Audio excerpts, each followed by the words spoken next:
بسم اللہ الرحمن الرحیم۔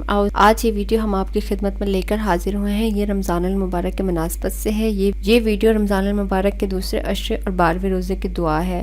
یہ وہ عمل ہے جس کو کرنے کے بے شمار فوائد ہیں۔ قرآن پاک میں رمضان المبارک کے بے شمار فوائد اور برکت موجود ہیں۔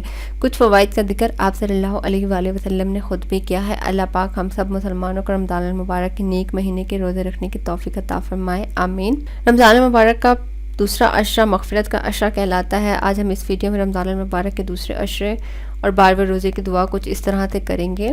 آج کی ویڈیو ان تمام مسلمانوں کے لیے جو رمضان المبارک کے روزے رکھتے ہیں، اور یہ ویڈیو ان تمام مسلمانوں کے لیے بہت زیادہ مفید ثابت ہوگی۔ رمضان المبارک کے دوسرے عشرے اور 12ویں روزے کا وظیفہ کچھ آپ نے اس طرح سے کرنا ہے۔ فجر کی نماز کے بعد آپ نے 3 مرتبہ اللہم حبب علینا الایمان وزینہ فی قلوبنا وکرہ علینا الکفر الفسوق والعصیان وجعلنا من الراشدین۔ اس کے بعد جب آپ ظہر کی نماز کو پہنچے تو 3 مرتبہ آپ نے ظہر کی نماز کے بعد سورۃ فاتحہ اور چارقل آپ نے پڑھنے ہیں۔ اس کے بعد جب آپ عصر کی نماز کو پہنچے تو 21 مرتبہ آپ نے اعوذ بکلمات التامات من شر ما خلق۔ اس کے بعد جب آپ خیر سے 3 نمازیں ادا کر لیں تو مغرب کی نماز کے بعد آپ نے 11 بار یا تواب یا رحیم پڑھنا ہے۔ اس کے بعد جب آپ 4 نمازیں ادا کر لیں تو آپ نے بعد نماز تراویح 3 مرتبہ واتوبوا الی اللہ جمیعا آیات المؤمنون لعلکم تفلحون، یہ آپ نے عمل کرنا ہے۔ اس کے بے شمار فوائد ہیں۔ یہ وہ اعمال ہیں جن کو کرنے والا دونوں جہانوں کی بھلائیاں اور خیر جمع کر لیتا ہے۔ خیال رکھیے گا اپنا۔ ملتے ہیں پھر رمضان المبارک کے دوسرے عشرے اور 13ویں روزے کی دعا کے ساتھ۔ اللہ حافظ۔